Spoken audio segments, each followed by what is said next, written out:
Welcome back to Our Community. Susie Thomas with you. We've got Pastor Barry Carter in the studio with us, and now joining us is Jane Lewins. Jane, you are a social worker. You have worked with young people contemplating suicide. Is that right? Yes, that's correct. And also young people who have had a suicide attempt and are then trying to figure out how do you build a life after that that's worth living. Let's talk about that person. Somebody has gotten to the lowest of low points and they attempt suicide. People know they've attempted suicide. Their family knows. The kids at school know. How does a person re-enter after something like that? We find it's very difficult because people don't talk about it. Family members know, and they don't know often how to approach the school. They don't want their child to be treated any differently, and so often schools don't know. They know they've been hospitalized, but they don't know exactly why. So what we recommend is that they work with the guidance office to ease the transition back into school, and then we rehearse with the student what is it that they need to say to their friends, and that they don't have to tell the whole story. They can pick and choose what they want to say, what they feel safe saying, that their story is really sacred, and they can choose to tell the people that they trust. Are there things that friends, family members can be on the lookout to determine or to believe that their friend or family member might be considering suicide and might attempt to take their life? We always encourage people to ask the question. Sometimes our gut will go off. We'll know that they're not the same. They're talking differently. We look at behavior, we look at words, and we look at feelings. So if they're acting in a way that's very different, if they're typically very calm and collected, and they're acting very agitated or hyper, then we ask people to take note of that. If they're sleeping all the time, if there's a significant change in behavior, we ask people to look at that. If there's a change in their activity level, if there's a change, if they're using or abusing alcohol or drugs, even as a teenager, if that's part of their activity, we ask them to take a look at that.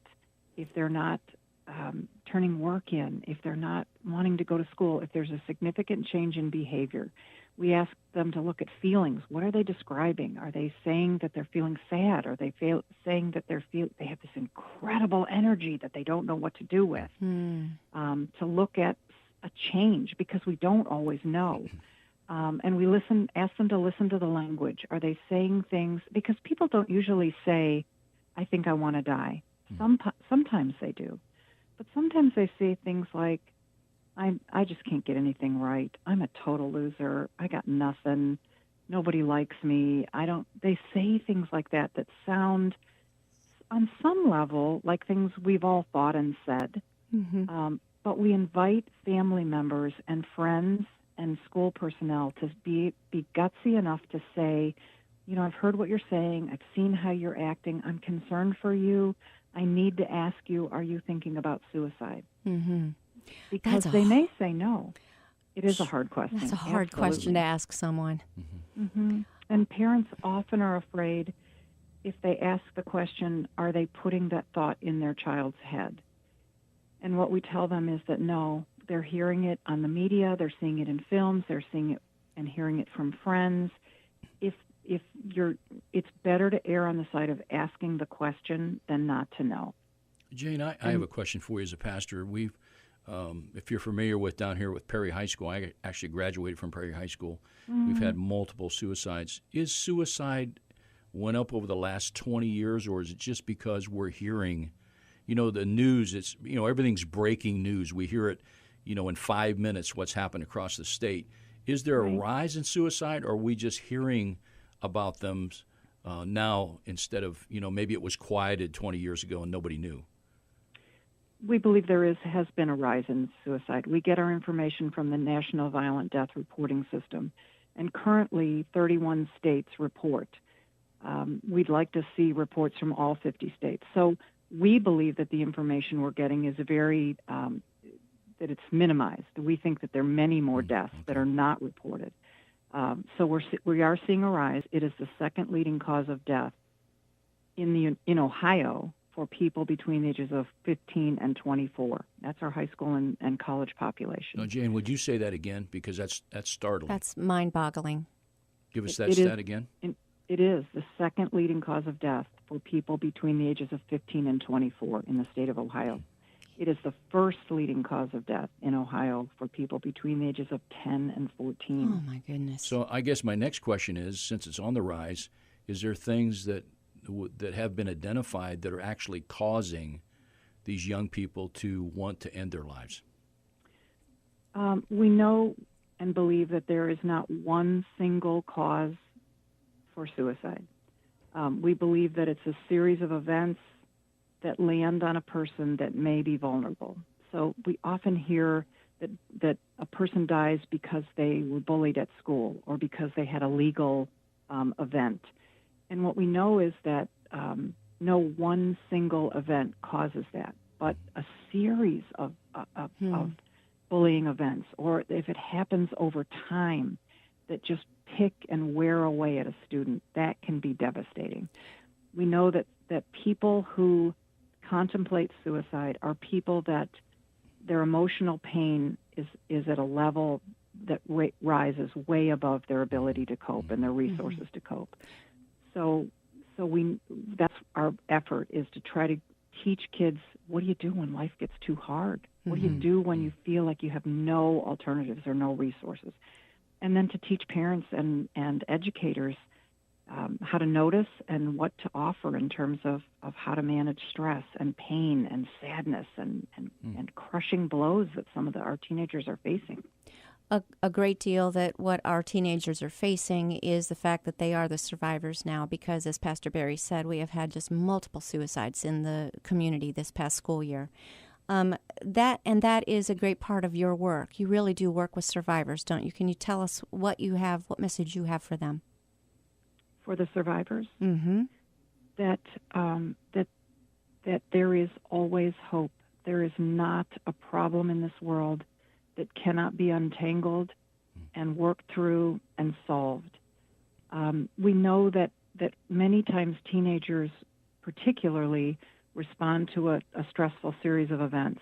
And if we can support them and give them resources to get through this difficult time, many students go on to live incredible lives and never again have a thought of suicide. Mm-hmm. But we also know that there are students that have a medical condition called depression or anxiety. Yes. And that's we consider it a medical condition just like we do asthma or diabetes, and it can be treated. I tell teenagers that your brain is an organ just like your heart, and when you're having symptoms, it's time to see what we can do to resolve that. Mm-hmm. And so if depression or anxiety is something that a person will deal with as a medical condition for the rest of their life, we try to build in those resources. We try to build in those treatment strategies that will help them learn to build a life around that. Can we finally say that the stigma about if someone is, has depression or is manic depressive or bipolar or, struggling with some kind of a physical ailment in the mental area, is the stigma gone, that we understand that, as you said, we treat that as if we were treating asthma or any other medical conditions? I would like to say that the stigma is gone, but I think that it is not.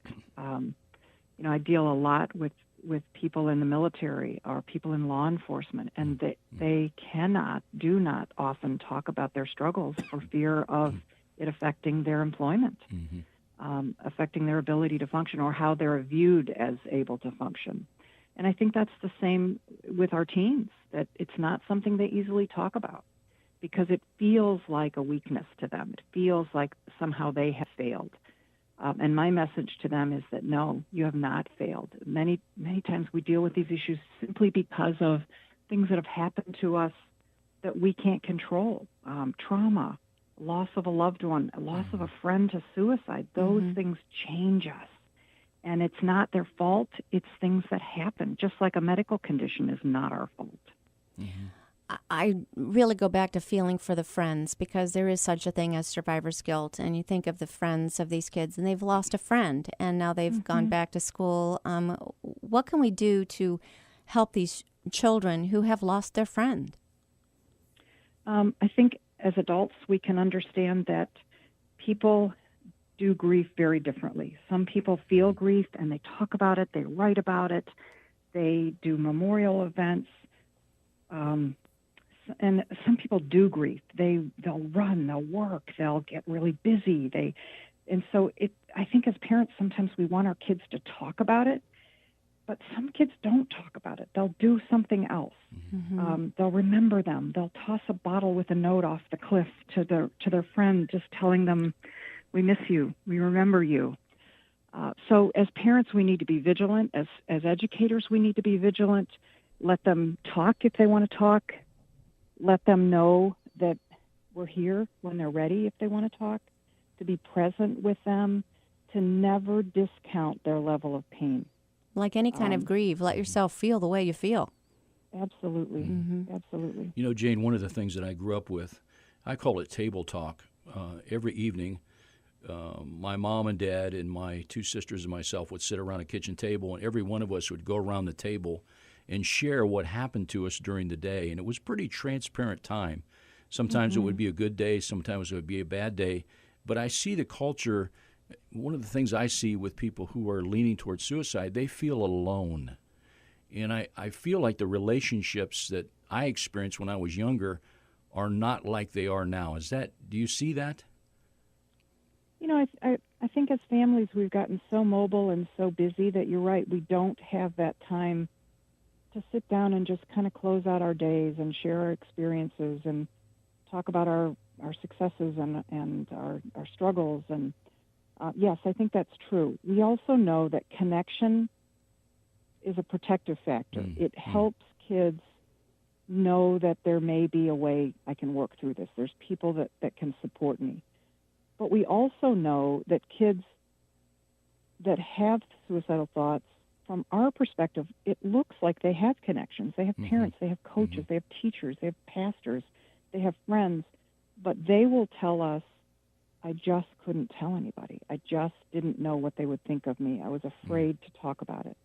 Something that's always concerned me about video games is you always get new lives. And the kids are, they play video games, shoot them up, and and doo-doo-doo-doo, but that's okay. You got a new life, and you get to try again. In child development, my guess is that a child of these ages that you're talking about, especially 10 to 14, my goodness, but even through 24, are their minds, brains even developed to the point that they understand the foreverness of taking that act? Because I would say no. I think you're right. I think, we used to say that brains weren't developed until about the age of 18. Now we think it's more closer to 25. I believe it. And yes, you're right. They're impulsive as teenagers. They think for the moment. And that's why we have curfews. That's why we have rules. That's why we have legal age for drinking, because we know their judgment isn't fully developed. So I think you're right. I think kids are impulsive. They want a relief from their struggle or their pain or their disappointment, and not really understanding that there will not be a tomorrow. Yeah, well, this is going to be a program not to be missed. Protecting Our Kids in Today's Culture, Thursday, May 10th, coming up here. It's 7 to 8:30 at the Maslin Recreation Center. Pastor Barry, where can people get more information? They can give me a call if they'd like, 330-605-4418. And the city of Maslin is actually putting this on. I'm the chaplain of the city of Maslin. I don't want to say they're putting it on. They're supporting me. And we just realized the necessity for this. And Rick and Jane have very graciously said they would come. And I know parents are coming. Parents are concerned. They don't know what to do. And they're looking for professionals, people that have experienced some of the things that they're seeing around them, to give them some answers. There's a lot of fear with parents. And I'm talking about good parents. I was with a father the other day. He said, we spend a lot of time with our kids. We love our kids, but we're scared that we're missing something. Something will happen. And So I just, with Rick and I talked about this and created this forum for parents to come, teachers, anyone in the community to come. So it'll be May 10th at the Mass and Recreation Center. And it'll be a time of a session on bullying, a session on suicide, and then there'll be 15 minutes of questions and answers.